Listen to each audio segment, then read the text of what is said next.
La pratique solaire est plus qu'ancestrale, elle nous vient des écoles des mystères viennent d'encore de plus loin, ça remonte à la nuit des temps. Alors ce qui est intéressant, c'est que si on constate des processus internes, hein, si on voit des modifications, des choses qui se passent, ce qui peut se passer, c'est qu'en lisant des livres, en lisant ces textes, on va les comprendre, ils vont être éclairés à la lumière de sa propre expérience. Voilà. Et c'est un peu de ça dont je voudrais vous parler.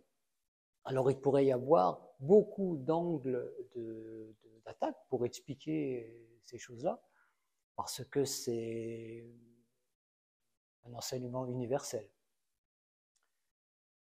Là, j'ai pensé de prendre sous un angle qui est issu du bouddhisme. Ça ne va pas être un enseignement sur le bouddhisme, mais certains enseignements bouddhistes, issus du bouddhisme, notamment sur les corps, vous savez, de différentes enveloppes, peuvent être très utiles pour la compréhension de ce processus. Alors, j'ai fait des petits dessins.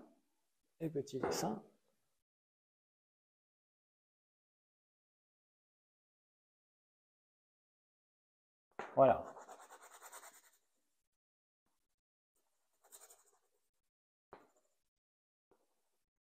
Ceci, c'est tout simplement le corps physique.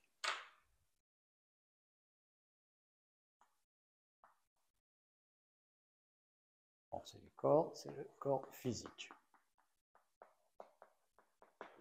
Par corps physique, on parle de la corporéité, on parle du squelette, on parle des muscles, on parle du système lymphatique, des nerfs et de tout ça. Mais, comme on pourrait dire, s'il n'y avait que ça, si on n'était que corps physique, dans cette façon de voir les choses, ben, on serait un cadavre. Il manque quelque chose qui maintient tout cela en cohésion et qui, on pourrait parler d'énergie vitale. Alors, dans des enseignements orientaux, et puis aussi en Occident, maintenant on parle donc de cette énergie vitale, et on parle de corps éthérique. Là, on va parler des corps. Si on parle des corps, ce n'est pas juste abstrait par rapport à une vision de l'homme qu'on couperait comme ça en morceaux de manière arbitraire. Il y a des choses qui se passent avec ces différentes composantes, elles peuvent être dissociées. Notamment après la mort, il y a dissociation, d'une certaine manière assez complexe, de ces différents corps. Donc le corps éthérique enveloppe le corps physique, hein, donc éthérique. Est-ce que tout le monde connaît ça? Oui? Oui? Oui, non? Oui? Corps éthérique. Le corps éthérique est assez facile à percevoir, hein, et il forme comme une gaine autour du corps physique. Il pénètre aussi, en fait, le corps physique, et c'est le corps, on l'appelle aussi le corps vital, c'est le corps de la vitalité. D'accord, pour ce deuxième corps. Ensuite, il y en a un qui va nous intéresser tout spécialement aujourd'hui, c'est le corps. Le corps quoi? Qui c'est qui peut me le dire?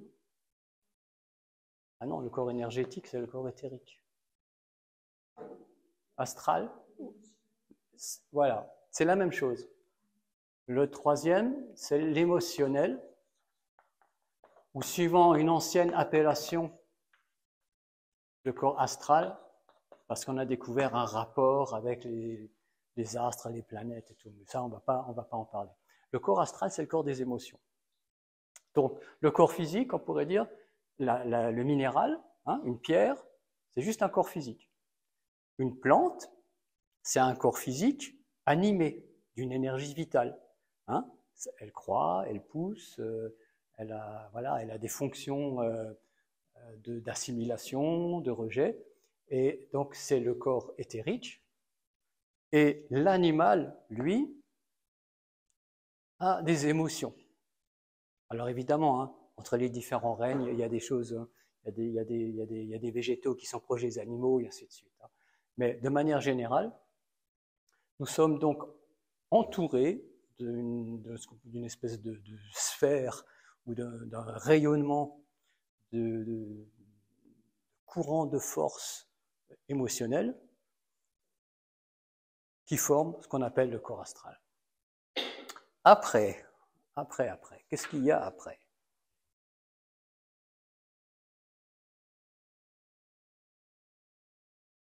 Qu'est-ce qu'il pourrait bien y avoir après? Ah, corps causal, on va justement en parler, c'est peut-être même le sujet le plus important. Mais non, pas encore. Donc, il y a minéral, végétal, animal, humain.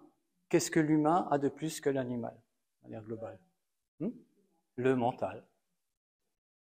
Donc, c'est le corps mental. Voilà.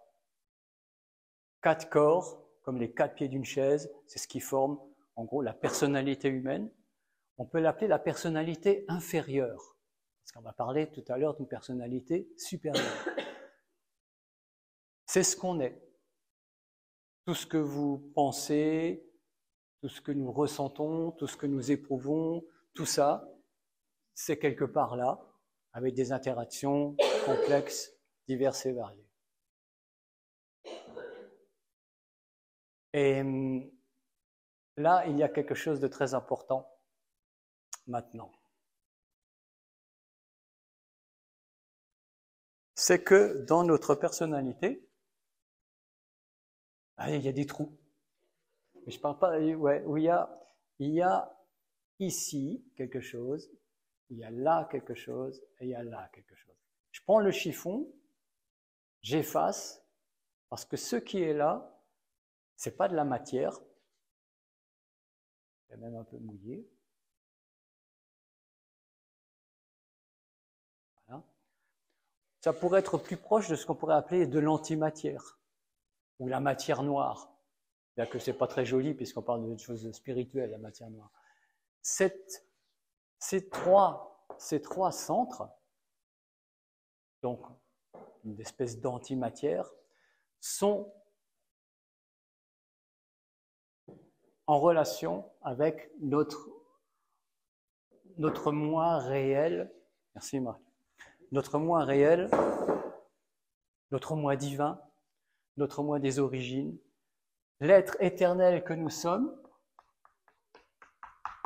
il est là, quelque part. On n'en a aucune conscience. C'est lui qui s'est incarné. L'être immortel éternel s'incarne dans une personnalité pour vivre certaines expériences. Lesquelles, quoi, pourquoi, on va l'aborder un petit peu. Ces 3 centres, c'est comme si le joyau s'était brisé en trois morceaux. Sont en relation directe. C'est la partie la plus essentielle en nous, elle est là. Mais elle nous est cachée, en quelque sorte, puisque, comme on dit, on est plus proche d'une antimatière que d'une matière. On est dans un domaine. Là, il y a une source d'énergie qui n'est pas de ce monde, mais de celui-ci. Il n'y a qu'une hypothèse dans la philosophie spiritualiste, c'est de penser qu'on est issu du monde divin. Si on est issu du monde divin, c'est la seule croyance. On peut parler de croyance. Une croyance, c'est quelque chose qu'on peut, moi je le vois comme quelque chose qu'on peut utiliser comme une hypothèse, qu'on peut essayer de vérifier pour voir où ça nous mène. C'est la seule croyance. Et s'il y a la croyance que nous sommes des êtres immortels, nous en sommes issus, et il y a forcément, au niveau au plus profond de nous-mêmes, cette partie divine. Alors, mais qu'est-ce qu'on fait? Pourquoi tout ça, quoi? Pourquoi? Pour vivre certaines expériences. Et pour déployer, il y a quelque chose qui doit se déployer ici, au niveau de l'incarnation, qui va permettre un accroissement, parce qu'on a beau être des êtres immortels, on n'en a pas fini pour autant avec notre évolution. Donc même l'être immortel que nous sommes veut évoluer, veut avancer. Et pour ça, comme il est immortel et immuable, il n'a pas le levier de la matière, il n'y a pas de possibilité de progression comme dans l'incarnation. Mais dans l'incarnation, on a un problème, c'est que on a tout oublié, quoi. On ne sait pas qu'on est, et on a surtout plus la culture et la connaissance du pourquoi de l'incarnation, comme c'était enseigné à certains érudits à l'époque, certains initiés choisis sur le volet. Oui, Marc. Pourquoi? Pourquoi quoi?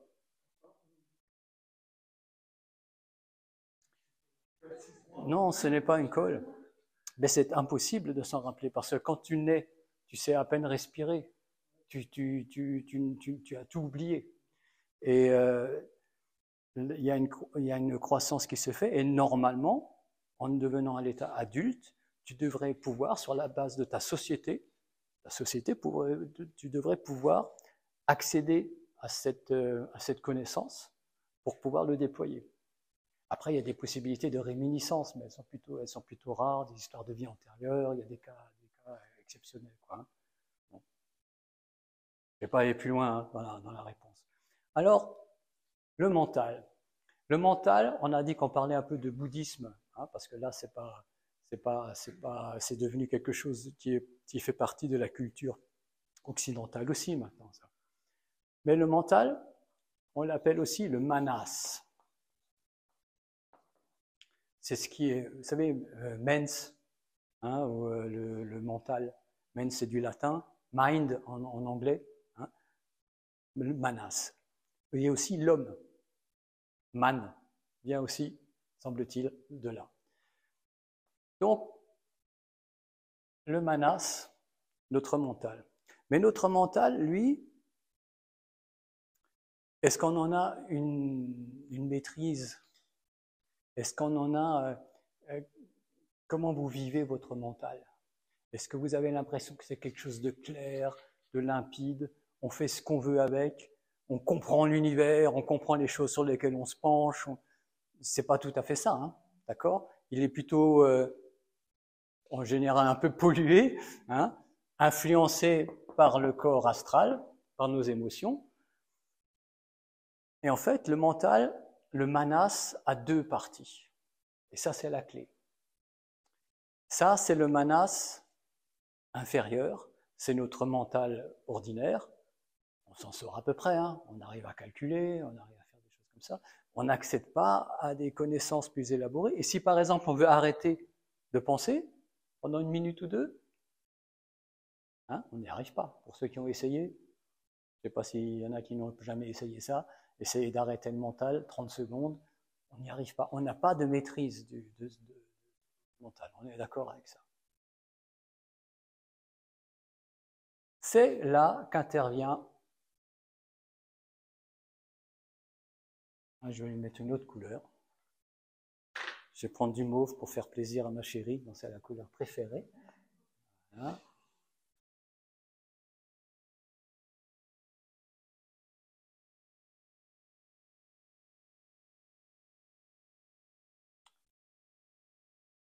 C'est le manas supérieur. Le manas supérieur, c'est ce qu'on cherche à développer. C'est en relation avec ce centre-là et ce centre-là. Les deux, ça c'est pour Eric. C'est dans les écoles initiatiques. Le manas est en relation avec le centre de la tête et le centre du cœur, tous les deux, ce qui est logique. Ce manas supérieur, c'est lorsque on sort du mental ordinaire et qu'on rentre dans un mental maîtrisé, dans un mental, voilà, on va dire maîtrisé, mais qui nous ouvre à la connaissance du monde, dans son plein développement. On va voir comment on peut le développer. Après, il y a d'autres corps encore.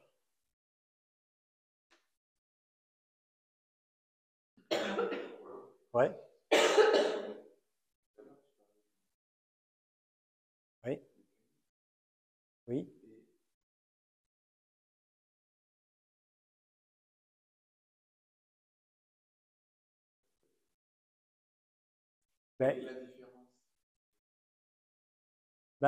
C'est par exemple le démarrage du développement du mental supérieur, du manas, ça va être notamment des affirmations psychiques.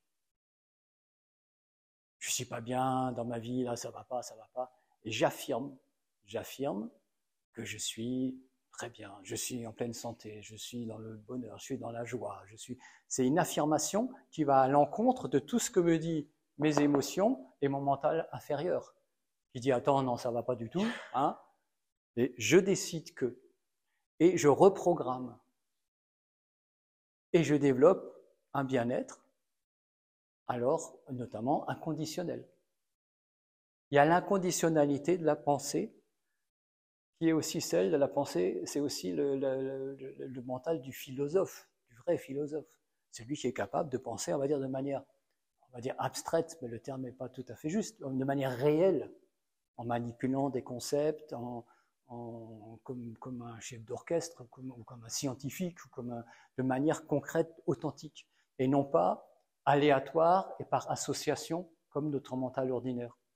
Vous savez bien, ça m'a fait penser à ça. Hein, le mental ordinaire, le singe fou piqué par un serpent, comme on l'appelle en Inde. Voilà. La différence, en tout cas la clé, c'est la maîtrise du mental. Cette maîtrise du mental, c'est le début de la résurrection, hein, puisqu'on est Pâques. Parce que celui-là, on ne le connaît pas. Et si on ne le développe pas avec conscience, parce que ce n'est pas un développement automatique, hein, ça ne va pas se faire comme ça, il ne va rien se passer. Après, il y a la 1, 2, 3, 4, ouais, le manas, il y a le 5, ça c'est le manas inférieur. Le 5, c'est le manas supérieur. Le 6, c'est ce qu'on appelle la bouddhi. La bouddhi, c'est les corps supérieurs qui se développent à partir du moment où on a commencé un véritable développement spirituel. Après, il y a ce qu'on appelle le corps divin ou l'Atman. La bouddhi, on l'appelle aussi le corps christique, ou pas dans le sens religieux, dans le sens force cosmique, hein, universelle. On trouvera les équivalences dans tous les systèmes religieux. Hein. Voilà, en gros. Hein. Ne me demandez pas de décrire la bouddhi ou le corps divin.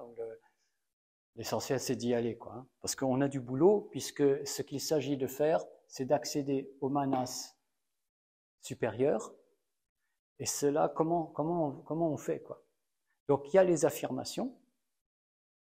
Ça, c'est lorsqu'on travaille le centre psychique de la tête. Avec ma tête, je change, je déprogramme, j'ai l'intelligence de comprendre ce qui se passe en moi et je dis non, ça, je n'en veux, cette pensée-là n'est pas bonne pour moi, je n'en veux pas, ou ce concept, je le rejette et je vais le remplacer par un autre. Et il y a le travail du cœur. Le travail du cœur, qui est en relation avec l'astral, tout comme le travail psychique est en relation avec le manas. Ça va, hein, vous me suivez? Le travail du cœur a évidemment une relation beaucoup plus proche de l'émotion. C'est avec notamment, dans la pratique solaire, notamment avec la joie ou avec des sentiments solaires qu'on travaille. Quoi, hein. Ceux qui ont déjà pratiqué un peu savent de quoi il s'agit, de moi à peu près. Quoi. Voilà, je voulais vous faire ce petit dessin pour montrer une autre approche. Le troisième, c'est le hara. Alors le hara s'éveille, si ses centres sont éveillés, en théorie, le hara va s'éveiller aussi. Le hara, c'est le centre qu'on développe dans les arts martiaux, et c'est aussi ce qu'on va développer en faisant un peu le qigong. Parce que c'est le corps. autant le cœur est lié à l'émotion, le mental est lié évidemment à la tête, au psychisme, le centre du ventre, c'est le mouvement, c'est la danse, c'est la... à terme, il y a aussi un pouvoir sur la matière, il est très important, mais il faut bien commencer par quelque chose. Et nous ici, enfin moi ce que je vous propose, c'est surtout le cœur et de temps en temps la tête. Notre problème, c'est, alors je prends la bonne couleur, hein, on est ici, c'est tous les petits aiguilles qu'on a là. On a des aiguilles. C'est quoi les aiguilles? C'est toutes nos pollutions émotionnelles. C'est nos programmes, qui nous polluent, où il y a une auto-dévalorisation ou au contraire une survalorisation. C'est nos émotions, quoi. Ce que j'ai besoin de développer. On est d'accord que c'est là qu'il y a le problème. Alors je répète encore une fois, je l'ai développé déjà par ailleurs, il ne s'agit pas de réprimer les émotions, hein, loin de là, mais il s'agit d'arriver à une maîtrise, c'est tout à fait différent. Si la nuance n'est pas comprise, on en reparle parce que c'est très important. Donc il s'agit de nettoyer le corps astral, d'accéder au manas supérieur pour qu'il se passe quelque chose. Et c'est un seul mouvement. La pratique solaire, c'est ce mouvement-là. Et il est aussi lié, comme il y a l'aspect à l'aspect énergétique. Parce que la particularité aussi du travail qu'on peut faire ensemble, vous le savez, si un centre est un tant soit peu éveillé, il devient possible, pour celui qui l'a suffisamment éveillé, de pouvoir transmettre cette énergie pour pouvoir stimuler le centre de l'autre. Donc ça, c'est très important. Donc il y a une espèce d'activation ici qui se fait, et dans la pratique solaire, on a une mise en ligne, une mise à niveau, un niveau vibratoire qui s'élève autant au niveau émotionnel qu'au niveau mental et au niveau physique. Au niveau physique, par la respiration. Le travail de la respiration, on peut aussi le lier. Il y a quelque chose qui se passe aussi, voilà, avec le hara. Des questions avec ça? Non.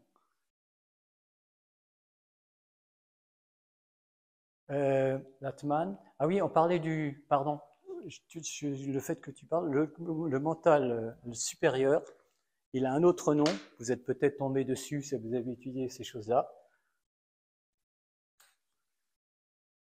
C'est le corps causal.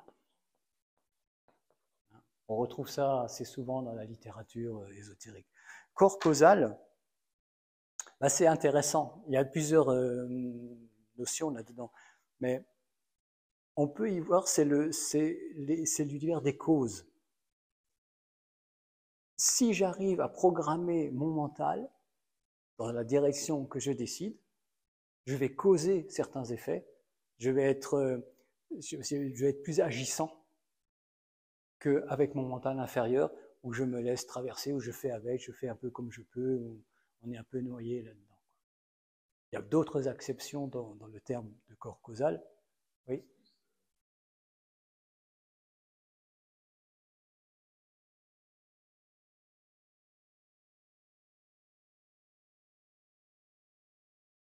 Peut-être, peut-être. Après, il faut rentrer dans les termes de subconscient.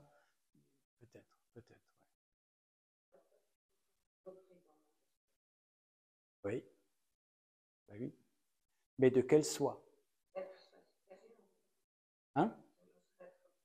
Voilà. Parce qu'il y a la personnalité, n'est-ce pas? Celle qui est issue d'une part de notre génétique, de nos différents conditionnements, éducation et tout ça. Et il y a notre vrai moi qui est là. Là, pour répondre à ta question, Atman, âme, bien sûr. Donc l'Atman, il y a dans l'enseignement oriental, il y a une notion très importante. Atman et Brahman. Brahman, c'est Dieu. Atman, c'est l'âme individuelle. Et c'est la même chose. Atman et Brahman, Brahman et Atman. Voilà. Et ça, c'est des niveaux, on va dire, métaphysiques et tout. On va pas trop non plus se prendre. Hein? On est des dieux, oui. Mais est-ce que tu es un dieu là maintenant? Voilà. Et pourtant, voilà, comment. Voilà. Mais c'est-à-dire que prendre conscience qu'on est des dieux est déjà un principe thérapeutique intéressant. Ça correspond à une réalité la plus profonde. Et c'est une affirmation intéressante pour notre corps causal, quoi, notamment. Oui.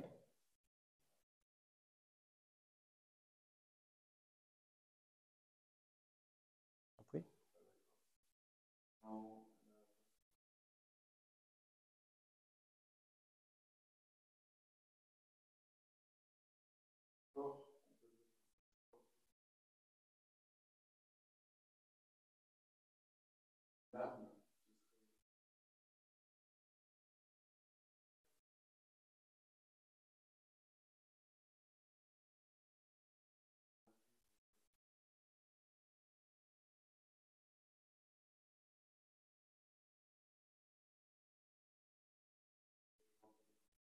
Ouais, c'est ça, l'âme.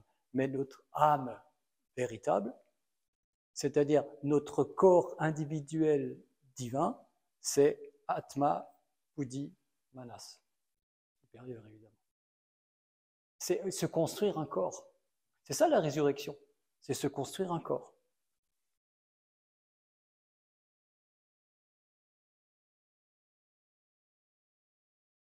C'est l'enseignement de Jésus, mais là c'est encore quelque chose d'assez particulier, quoi, encore, hein, parce qu'il y a des capacités non naturelles hein, de maîtrise de la matière qui se développent, puisque on est en relation énergétique avec quelque chose qui n'est pas de ce monde. Enfin voilà, toute une notion d'initié ou de mage qui peut changer la matière, voire ressusciter.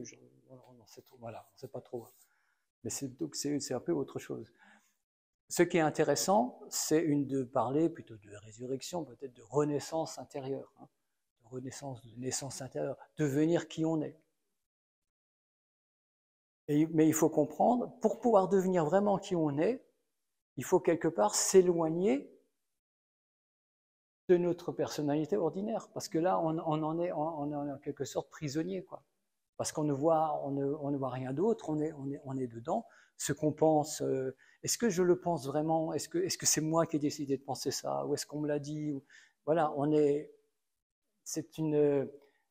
fait, la personnalité, c'est comme une unité de base, c'est comme ou une plante. Comment on pourrait dire ça? Il y a tout pour le développement du corps divin. Tout est là.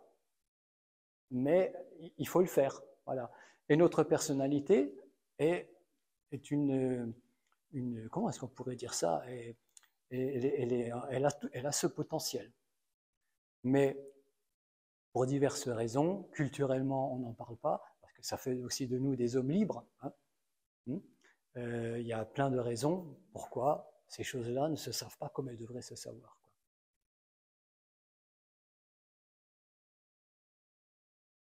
Voilà, je voudrais fermer le volet doucement de ces explications, mais approches hein, différentes. Je trouve très intéressant d'avoir des approches différentes selon les différentes cultures pour en montrer l'universalité. Et puis, il y a des clés quand même qu'on peut découvrir, hein, des rapprochements. Oui, c'est ça. Et voilà. Et donc, tout à fait, les expériences. Donc là, on va passer à la partie plutôt pratique. Une petite introduction à la partie pratique, parce qu'il y a des personnes qui n'ont pas, notamment, qui n'ont pas vécu. Si le fameux centre solaire, hein, c'est au milieu de la poitrine, est activé, il se passe un certain nombre de choses au niveau du corps énergétique. Il y a un certain déploiement énergétique qui devient possible. Et il y a une prolongation par les mains aussi de cette énergie. Voilà. C'est un peu succinct comme explication, mais ce qui est important, c'est de développer un de ces trois centres. C'est ce qu'on a dans toutes les cultures, dans toutes les époques, si on regarde bien. Évidemment, autant chez nous, on pourrait parler d'alchimie, on va retrouver ça toujours, très souvent secret, parce que il y avait les instances politico-religieuses, la plupart du temps de l'époque, qui voyaient ça d'un mauvais œil, ont toujours essayé d'étouffer ça, et étouffer parfois un petit mot, quoi, hein, quand ça n'était pas plus drastique que ça, quoi. Donc c'était parfois caché, c'était parfois... Voilà. Mais on va le retrouver partout.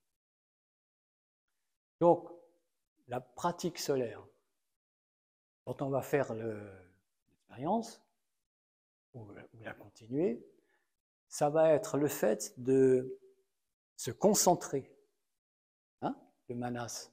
Si je veux rester concentré sur quelque chose, mon mental inférieur, il me dit quoi? Il me dit, oh là, c'est ennuyeux, je suis fatigué, je préférerais dormir, j'ai faim, hein, voilà. Et puis, qu'est-ce que je vais faire tout à l'heure? Se concentrer fait partie du développement du manas supérieur, c'est évident. Et là, on va retrouver l'entraînement du mental dans toutes les cultures. Et puis, on n'a même pas besoin de faire référence aux cultures du passé pour comprendre l'intérêt qu'il y a à développer un mental capable de se concentrer. Donc la concentration est importante. Donc il s'agit d'essayer vraiment, quand il y a un exercice comme ça spirituel, psychique, de vraiment se concentrer à fond, le temps de l'exercice. Même si à un moment donné, on a des « ah, j'en peux plus, je suis fatigué, je veux pas », il y a des résistances. Le fait de passer outre ces résistances, c'est des progrès. C'est comme en sport, hein. Si je m'arrête quand ça fait un peu mal, on n'ira jamais plus loin. Donc, il y a la concentration, il y a la respiration. Ça, c'est très important, parce que la respiration nous permet, si c'est une respiration consciente, nous permet d'aller chercher une énergie proche de celle-là, qu'on appelle le prana, l'énergie lumière qui est là tout autour de nous, et de la métaboliser en quelque sorte. Et si on associe cette respiration consciente à une focalisation dans un centre, je respire avec le cœur, puisqu'on va parler du cœur aujourd'hui, il y a une activation, une stimulation de ce centre qui se fait. Les bienfaits sont bien sûr aussi énormes pour la personnalité elle-même. L'objectif étant de développer notre moi supérieur. La santé, le bien-être sont des effets secondaires. C'est comme ça qu'il est sain de les voir. Mais qui sont quand même très intéressants à prendre au passage. Donc on a la concentration, on a la respiration, et très très très important, parce que là, en se concentrant et en respirant, on est vraiment au niveau du corps éthérique. Il y a vraiment un travail énergétique pur qui se fait par la respiration consciente. On sent déjà des transformations en soi. Mais au niveau astral, il y a des flux d'émotions pensées. C'est des émotions revêtues de pensée. Ça peut être se manifester par des résistances, ou par voilà, qu'est-ce qu'il veut ce gars-là, qu'est-ce que c'est n'importe quoi. Ou j'ai vécu quelque chose qui est un peu chagriné pendant la matinée, hop, ça remonte, quoi. Voilà. Je cite des exemples. Il s'agit, en quelque sorte, comme de passer outre. C'est comme de traverser une couche. mais c'est plutôt il s'agit de générer, on ne le répétera jamais assez, de générer un sentiment de son choix. Générer un sentiment de son choix. Ça, c'est très, très, très important, et c'est quelque chose qu'on ignore complètement dans notre société, et même dans beaucoup d'autres, qu'on est capable de générer un sentiment. Je suis pas bien, là, ça va pas, eh bien, je génère un sentiment, et je l'absorbe, je le crée, quoi. Je l'invente, mais je l'invente avec mon imagination, du coup, créatrice. Et je remplace ce mal-être par exemple, une énergie, par exemple, de joie, ou de bien-être, ou de paix. Ça, c'est très important parce que, du coup, le corps astral est amené à son meilleur. Il y a la pollution, elle est éloignée, et on est dans un sentiment. Alors, si on arrive à respirer, et à générer un sentiment de beauté, de joie, voilà, on est dans le bon. Il nous reste à travailler le mental inférieur en utilisant nos capacités de mental supérieur, même faibles, qui sont les affirmations. Parce que notre mental inférieur, il sait faire une chose quand même. Il sait répéter quelque chose. Et si on le tient avec la concentration, avec voilà, je suis un être de lumière, ou je suis un être d'amour, je suis la joie. L'affirmation fait qu'à un moment donné, le mental inférieur se pose et on est plus dans l'univers des causes. On est en train de changer des choses, on est en train de modifier des choses, on est au seuil du corps causal. Et on le développe de cette manière-là. Et c'est la clé du développement. Mais pour pouvoir passer cette barrière, il faut que tout ça soit en harmonie, quoi. Il faut que ce soit unifié. Alors c'est pour ça, c'est un processus. Donc, il va y avoir une guidance, pour voilà, la respiration et tout ça, suivie d'une transmission de lumière. Pourquoi? Parce que ça, c'est la cerise sur le gâteau. Parce que c'est la possibilité que j'ai là, pour l'instant, actuellement, c'est de pouvoir transmettre un peu plus d'énergie de mon cœur vers le vôtre. Et là, évidemment, il y a une stimulation qui se fait du centre qui peut générer plein d'effets secondaires, comme le bien-être ou des libérations que tu as vécues, ou je pense que vous avez, tous ceux qui ont goûté, voilà, je pense peuvent l'attester. Il y a des harmonisations qui se font. Et tout le discours que je vous fais, c'est pour mettre l'accent, et c'est quelque chose d'important à comprendre, que le but, c'est pas la santé. Le but, c'est pas juste être heureux, et puis voilà. Le but est beaucoup plus profond. C'est un effet. C'est un effet. C'est la clé du bonheur. C'est la clé du bonheur sur Terre. Clairement. Parce que, quels que soient les événements qui vont se passer, je vais avoir l'équilibre, la stabilité pour pouvoir les gérer. Mais le but est beaucoup plus grand, beaucoup plus vaste que ça. C'est-à-dire que la personnalité devienne, oui, je vais lancer le mot, le serviteur de la lumière. Et il n'y a rien de plus beau que de diffuser la lumière. Donc de devenir un soleil et de diffuser cette lumière impersonnelle,